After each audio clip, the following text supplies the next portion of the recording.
Hello everyone, welcome back. तो कल हम एक्सपायरी के दिन निफ्टी को कैसे ट्रेड कर सकते हैं वो देख लेते हैं।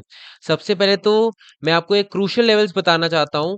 हमारे लिए क्रूशियल लेवल जो होगा, फर्स्ट ऑफ ऑल ये ट्रेंड लाइन का होगा, जो कि आप देखेंगे तो इसको निफ्टी कितने अच्छे से रिस्पेक्ट कर रही है। और यहाँ से हमारे को जो रिजेक्शन मिला था वो भी लास्ट इसी ट्रेंड लाइन से मिला था, और क्लोजिंग भी जो है अप्रोक्सीमेटली इसके आसपास की ही मिली है। तो अगर कल निफ्टी यहाँ पे फ्लैट ओपन हो जाती है और इस ट्रेंड लाइन के आसपास कंसोलिडेशन के बाद ब्रेकआउट देती है, तो हमारे जो टारगेट्स बन के आएंगे वो आएंगे 19,940 से लेकर 20,008 तक। वो किस बेसिस पर है वो मैं आपको एक्सप्लेन करता हूँ। सबसे पहले तो अगर आप यहाँ पर देखोगे, ये हमारा एक ये बॉटम, यहाँ पर आज हमारा डे लो जो ये बॉटम है वो अप्रोक्सीमेटली यहाँ पर 730 के आसपास का है। तो यहाँ पर अगर हम मेजर करेंगे ये चैनल का हाई, तो आपको यहाँ से दिखेगा कि ये जो है 140 पॉइंट्स का है। यहाँ पर 140 पॉइंट्स का है। तो अगर हम इसका 50% लेके चले, जो कि हमारा यहाँ पर अगर आप देखोगे तो ये एक 50% इसका ये एक सपोर्ट भी बनकर आ रहा है। तो इट मीन्स कि यहाँ से 50% जो अपसाइड मूव है टारगेट के तौर पे हम ले सकते हैं, जो कि 19,940 का बन के आता है। और अगर हम फुल इस चैनल का देखें, जो इस फुल चैनल की जो रेंज है वो है 140 पॉइंट्स की। तो अगर हम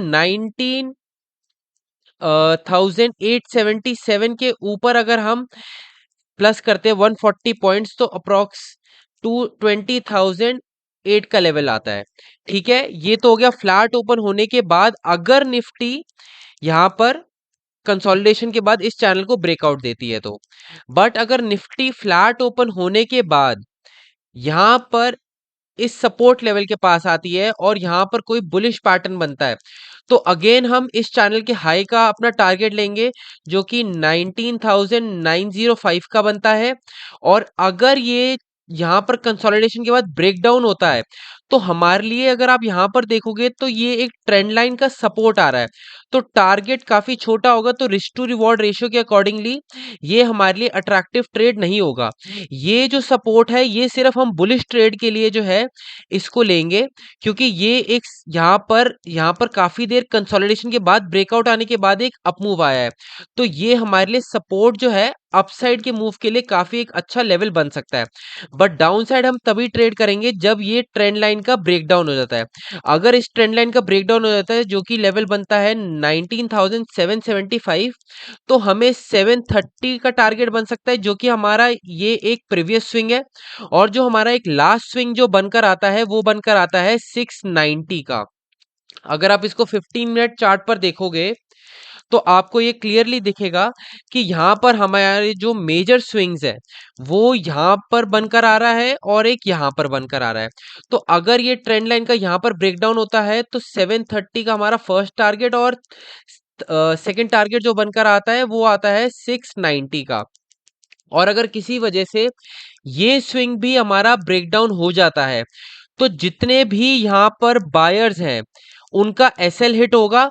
और एसएल हिट होने के बाद हमारे को जो लेवल देखने को मिल सकता है वो 601 का लेवल देखने को मिल सकता है, जो कि हमारा ये एक ब्रेकआउट जोन है। यहाँ पर ब्रेकआउट आया, रीटेस्ट के बाद एक अपमूव आया है। तो जितने भी बायर्स हैं वो इस स्विंग के नीचे अपने पोजीशंस जो है वो कवर करेंगे, और हमें काफी एक अच्छा नीचे डाउन मूव मिल सकता है। और आप इसको हीरो जीरो ट्रेड के लिए भी इंप्लीमेंट कर सकते हो। अपसाइड के लिए मैं ज्यादा हीरो जीरो ट्रेड के लिए नहीं प्रेफर करूंगा, क्योंकि अपसाइड जो है कहाँ से रेजिस्टेंस पर हमारी प्रॉफिट बुकिंग आने लग जाए हमें पता नहीं चल सकता। क्योंकि जो हमारे एस्टिमेटेड टारगेट्स हैं सिर्फ हम उसके लिए एक अपथ्रस्ट का ही सिर्फ वेट कर सकते हैं। ये तो हो गया निफ्टी का। अब हम बैंक निफ्टी को देखते हैं। बैंक निफ्टी अगर आप देखोगे तो बैंक निफ्टी आज ये एक ट्रायंगल पैटर्न के अंदर घूमता रहा है। तो अगर फ्लैट ओपन होने के बाद ब्रेकआउट आता है तो हमारे लिए टारगेट बन के आएगा 45,910। और सेकंड टारगेट जो बनकर आ सकता है इस जोन का 50%, जो कि 109 का बनकर आता है। और सेकंड टारगेट जो बन के आ सकता है वो बन के आ सकता है 295 का। अगर यहाँ पर फ्लैट ओपन होने के बाद ब्रेकआउट आता है, और अगर यहाँ पर फ्लैट ओपन होने के बाद इस ट्रेंड लाइन का ब्रेकडाउन आता है तो जितने भी ये बायर्स हैं ये अपनी पोजीशंस कवर कर सकते हैं और 45,600 का लेवल ब्रेक होते के साथ ही हमारे को जो टारगेट मिल सकता है वो मिल सकता है 45,456 और सेकंड टारगेट जो मिल सकता है वो मिल सकता है 279 का, क्योंकि ये एक यहाँ पर अगर आप देखोगे तो ये यहाँ से एक मेजर अपमूव आया है, बैंक निफ्टी ने दोबारा यहीं से सपोर्ट लिया है और सेकंड सपोर्ट भी यहीं से लेकर गया है।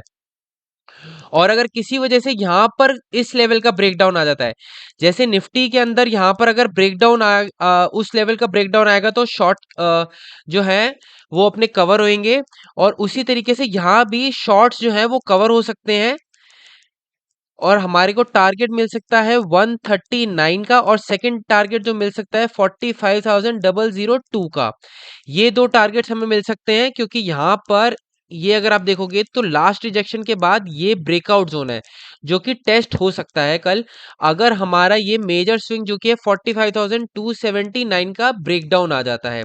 ठीक है, और अगर bank Nifty gap up open हो जाए, गैप अप हमें ये देखना है कि हमारे की लेवल्स के पास अगर bank Nifty gap up open हो तो हमें प्राइस एक्शन को ऑब्जर्व करना है।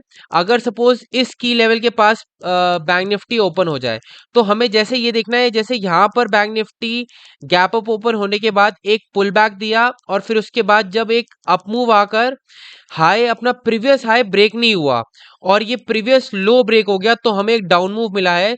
तो उसी तरीके से हमें यहाँ पर भी प्राइस एक्शन को देखना पड़ेगा कि यहाँ पर बैंक निफ्टी नीचे आ रही है या अप मूव दे के नीचे आके फिर अपना प्रीवियस हाई ब्रेक करके तो हमारे एस्टिमेटेड टारगेट्स के लिए हम ट्रेड ले सकते हैं। और अगर डाउन साइड की साइड अगर ये ऐसे स्विंग क्रिएट होता है तो उसके हिसाब से भी हम जो है अपने टारगेट्स ले सकते हैं, जो कि हमारा 456 टारगेट बनता है फर्स्ट और सेकंड टारगेट 279 का। बट अगर मेजर गैप अप ओपन हो जाए तो प्रोबेबिलिटी ये भी हो सकती है कि जो 46,000 के जो कॉल राइटर्स है वो अपनी पोजीशंस कवर करे और एक मेजर अपमूव आ जाए। बट उसके बाद हो सकता है कि हमारे को स्लो एंड स्टेडी जो है बैंक निफ्टी गिरता हुआ नजर आए, क्योंकि यहाँ पर काफी एक अपथ्रस्ट मूव ऑलरेडी आ चुका होगा। और अगर गैप डाउन ओपन हो जाए 279 की लेवल होगा अपमूव के लिए, रिवर्सल के लिए, और एक जो की लेवल होगा 45,002 लेवल होगा, क्योंकि ये हमारे लिए एक ब्रेकआउट जोन है। तो बस आज के लिए इतना ही। Please do like share and subscribe. Thank you.